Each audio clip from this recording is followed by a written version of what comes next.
Hello and welcome to a Taylor's Tales podcast. This is Chris's Corner. I'm your host, Chris Taylor, and welcome back to a brand new episode. This week, we're going to be talking about one of my favourite characters, show hosts, all-round good guys. It's Craig Ferguson. He is known as the Late Show host back when it was good.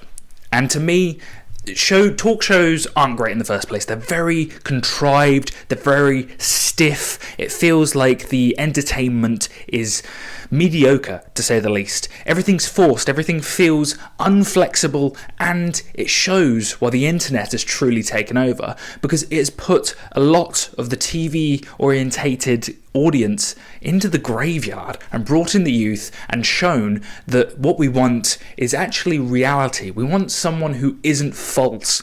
We want someone who we can relate to. We also want to laugh together over the silly, stupid stuff out there, and that's what the internet was founded upon. And to me, Craig Ferguson was the last great talk show host of our time, because he actually allowed not only his guests, himself, the crew, the audience to feel relaxed and laugh at silly stuff, and not only make himself laugh, make the guests laugh, but just bring a warmth and joy to a show that could and would eventually become a absolute terrible show to watch in not his predecessor, I wanted to say predecessor, the person who would take over from him, his successor, as you would call it, but it's no success whatsoever in this show whatsoever. It was James Corden who would take over it, and would ruin the show and eventually be hated by a lot of people. And it shows truly how great Craig was, because he was able to hold this together. He was able to make it a fun show, and nobody, according to him, really cared about the show. And that probably gave him the flexibility to be able to say, well, I'm just going to do what I want with it and go from there and see what happens.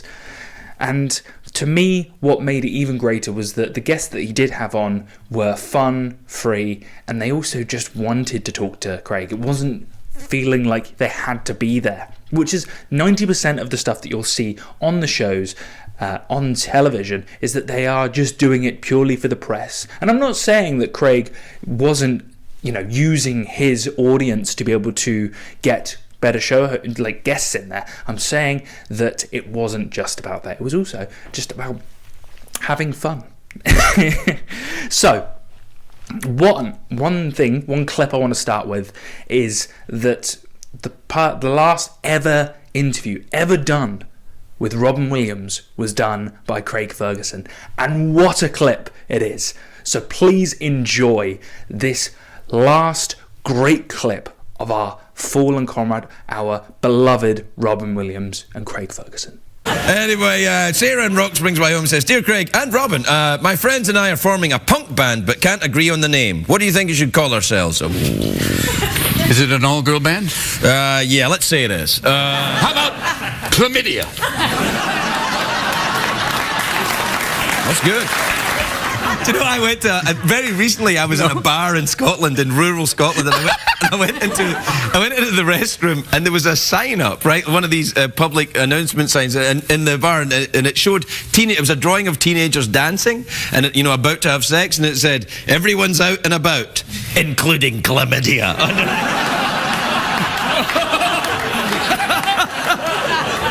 Chlamydia, your dad's here. He parked the van out back. We didn't know. I saw it in a medical dictionary and I named you. Where's your sister gonorrhea? Get over here, gal.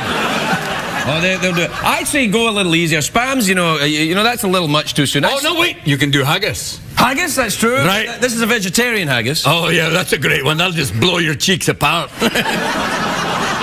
That's like a... I call her chlamydia. Aye, that one there. Okay. Bobby, go get me the chlamydia kit then. Did you see? I just remember. Did you say chlamydia? Your dad's. What? Did you say chlamydia? Your dad's here. That's enough. That's the stupidest thing I ever heard. That's the one you don't want to have over the loudspeaker. Chlamydia? Why, courtesy phone? Chlamydia? Yeah. All right, then. All right. Happy Thanksgiving. Robin Williams, everyone.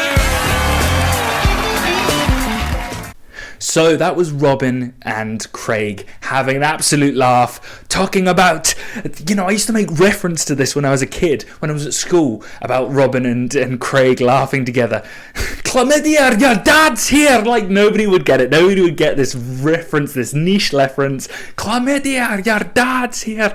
It was so funny to me. Even now, as an adult, I still look back at this and it always puts a massive smile on my face. And I don't think it was just Robin who would bring the sass, the vibe to the show. There was also the late, great Carrie Fisher, who you'll see in this clip, brought her sass and her thrive and her ability to just have no filter whatsoever.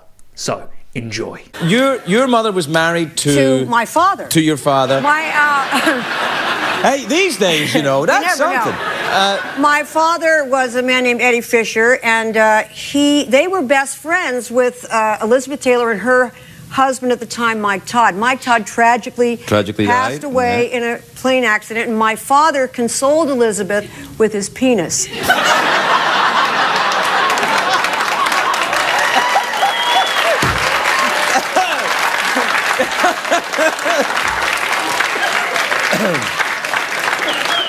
I love you. I've always loved you. I love you more every time I see you. Carrie Fisher will be missed, and that clip really does sum up the fact that she was a no-holds-barred person, and all the stories that I hear about her back up the character, the beauty, and the actual ensemble of what a strong woman is. And she, to me, was exactly that. So speaking of strong women, in the following clip, we've got a strong woman telling us about how to get those tips. So what did you do when you got there? Did you have did you start acting right away, or did you have to get other work? No, I had to wait my way around New York and save money and... Wait tables? Did you do Yeah. that? Yeah, I did that. Yeah, that's fun. Yeah, That's a lot of fun. That's a great job, isn't it? Especially, I noticed, if you waiting tables, the swankier the restaurant, the more sashimi eat there. Have you noticed that? Yeah, absolutely. It's like, wow. Yeah. And they don't tip either, especially when you yell at them. Well, I have boobs. Yeah, but I have boobs, so You do. I got some nice tips. I don't know about you. Right? They know. Right, no, I'm just slowing things down for the person that types it out for the audience who are hard of hearing. T-I-P-S. Nice.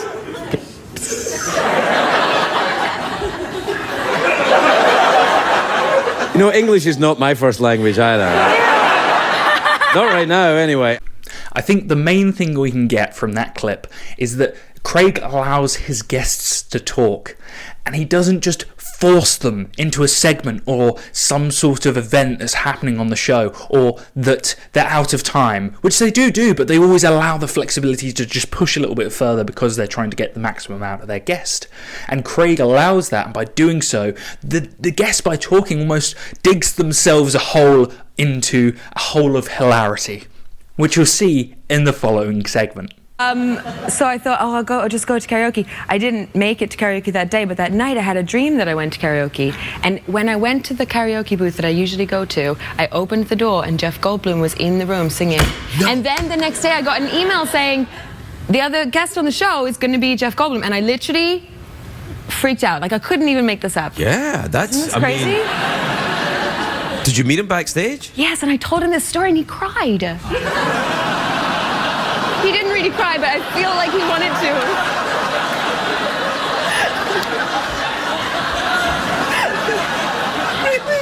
No, he cried. Inside, I feel like he wanted to. He really cried? No, not that I'm laughing. Yes. No, I'll say yes. No, he didn't cry, did he? No. Thank you for saying that, though. That was really... Oh, my God, you can come back. That was really funny. Jeff Goldblum crying and making Craig laugh because of it. That was a sideswipe of a comment made by the beautiful guest there. She really caught Craig off guard, and by doing so made the segment really fun to watch, but also made Craig laugh. Although, as Matthew Perry will show in the next clip, that it's not too hard to do so when it comes down to making Craig laugh, or should I say, too pointy. I want to come up with different words for things. That's what I think I'm going to do. That'd be you. Pointy, pointy. Oh, no. Pointy, pointy. A pointy. Yeah. Care for some pointy? Yeah, exactly. But it's not just Craig who's bringing the laughs. He also has his gay robot sidekick, Geoff, who's bringing the heat as well. What? This guy here, right? No, they don't. No, don't. That's a beloved Look, American. if you keep sitting with your legs like that, I'm going to get you some tickets to a Broadway show. As you can see, Geoff is irresistible to all women as well as men, and therefore this following clip really shows his charm. Do you want to do the awkward pause now? I mean, it is about time. No, let's not do the awkward. You don't want to do the awkward pause? It's so awkward. Well, what do you want to do then? I want to feel comfortable. Yeah, come over here then. Craig and Geoff make the guests feel comfortable, or in the previous clip, as you saw, uncomfortable. But I think because he's a stand-up comedian, he knows how to work an audience, and he also knows how to work a joke into a conversation with a guest, and he makes them laugh as much as himself. And you can see this in the following clip, showing this shenanigans, this feel-good vibe, and also just the way a joke should be, catching you off guard. You have harmonicas. Yeah, do you blow the mouth organ? Do you blow the mouth organ? How do you think I got this job?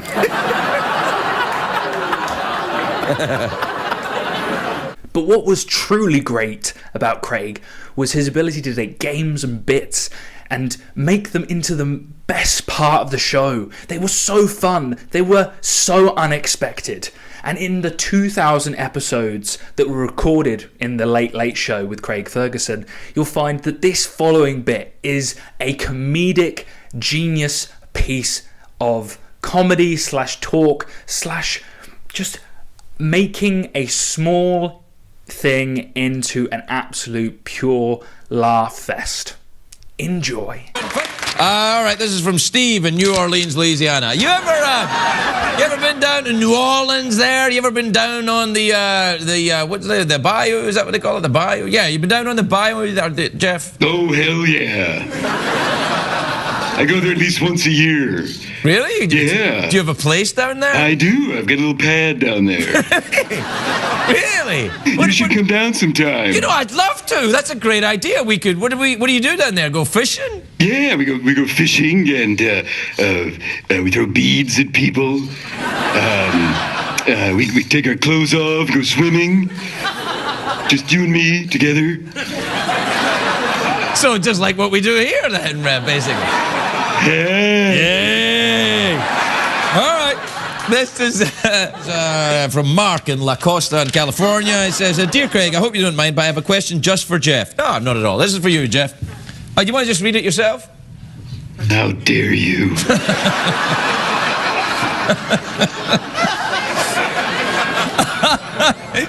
Next you'll ask me to play a harmonica.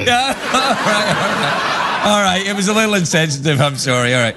This is for you. He says, Geoff, would you consider going to a movie with me Saturday night? I am so there, girlfriend. I'm glad I could be of help. This is from Bonnie in Edinburgh, Scotland. You ever been to Edinburgh, Geoff? Oh, hell yeah. I got a place over You got a there. place there? Yeah, what do you do? How often do you get to your place in Edinburgh? Oh, once a year. You should once come a year? over. Yeah, I should. Yeah. What do you do when you get to your place? I'm laughing again. You throw beads and you go swimming.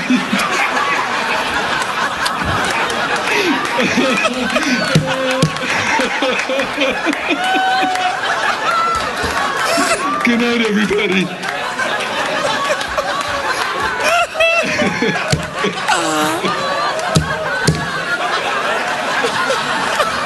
Oh, my.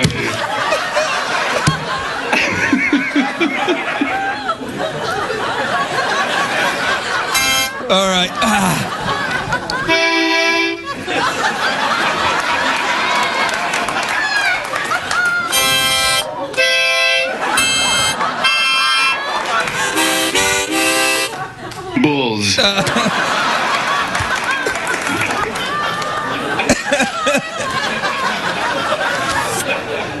Oh, man.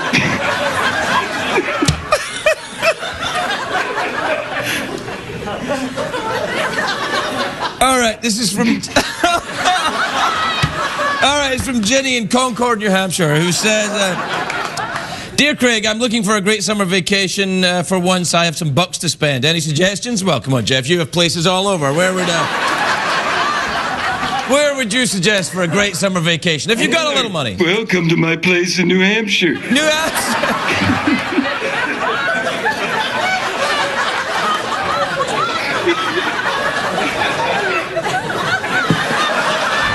Do you have a place in New Hampshire, then?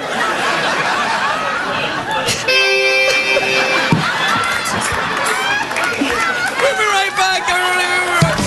And these moments that Craig has, that he has zero control over, that he just allows to run through, he just allows the chaos to expand and just continue to get out of hand. And by doing so, he creates great moments like this. All right, Betty. Okay, we have a game that we like to play here. What is it called, Geoff? It's called Guess My Weight.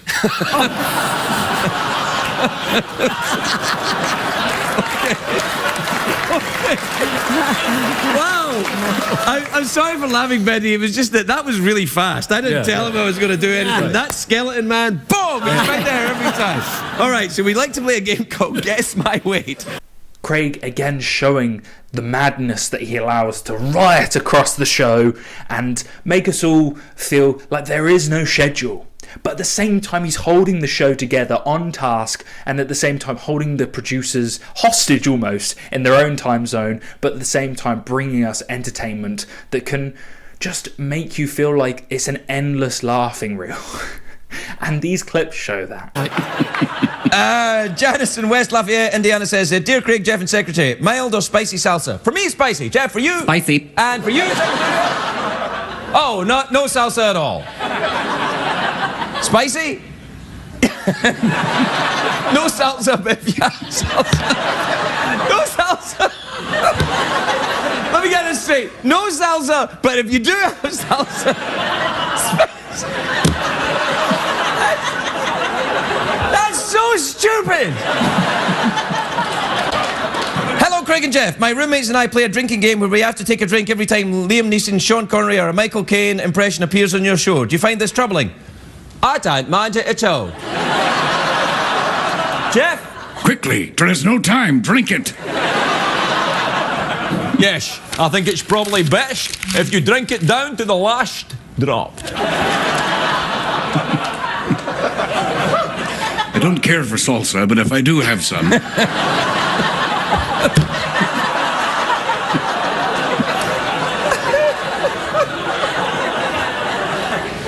I don't like shalsha.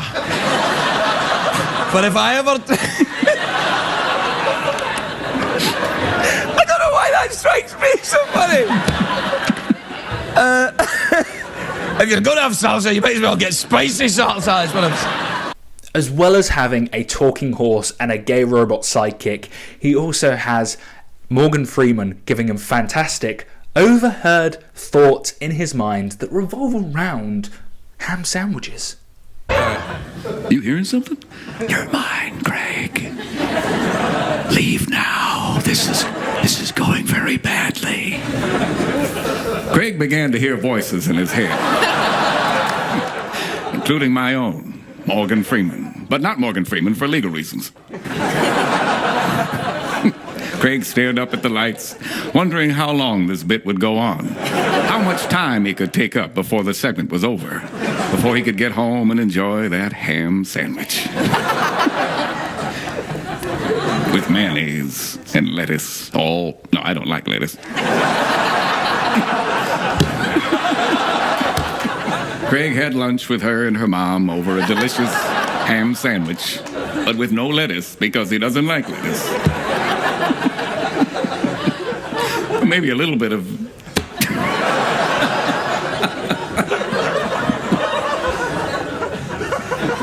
Oh, I'm done, man. We make ourselves laugh, and that's half the battle, we do, isn't it? yeah. Damn, that ham sandwich did sound pretty great.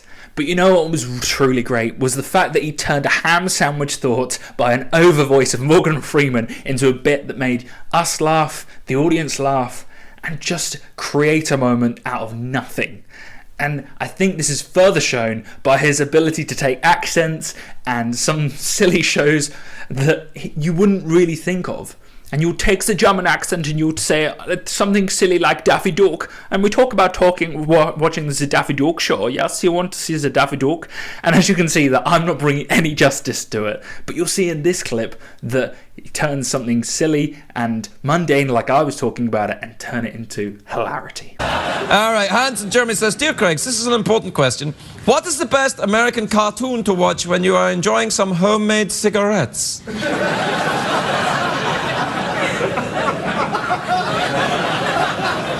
I'm not sure I completely understand your meaning. I like the Betty Boop. I don't know. It's the way the kind of black and white thing kind of go. It kind of freaks me out a little bit. I enjoy the simple pleasures of Daffy Duck. Daffy Duck. Daffy Duck. You made me laugh. Oh, you don't enjoy the simple pleasures of Daffy Duck?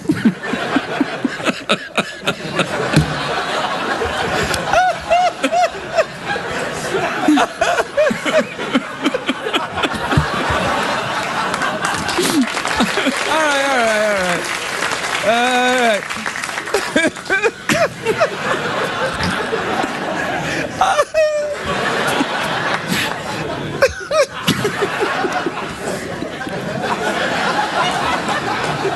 Whenever we do a German accent, this always happens to me.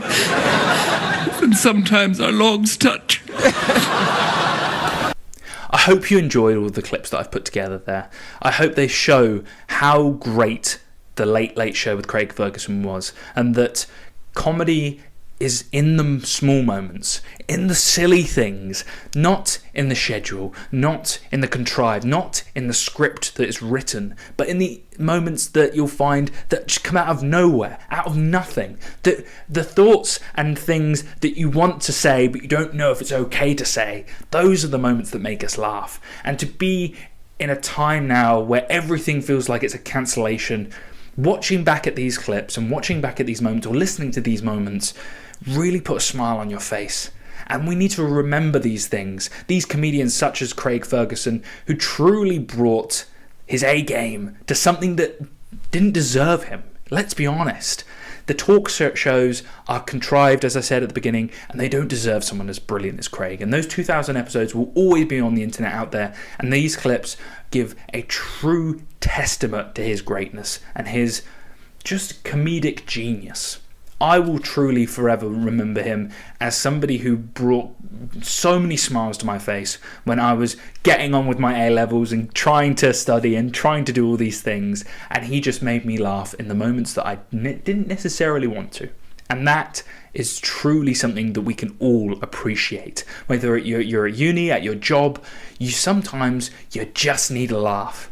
And these moments, well, they're priceless. And that is truly going to be the best place to end this podcast, on a high as always. So, this has been a Taylor's Tales podcast. This has been Chris's Corner. I've been your host, Chris Taylor. And as always, I hope to see you this time next week. Bye now. Oh, you don't enjoy the simple pleasures of Daffy Duck?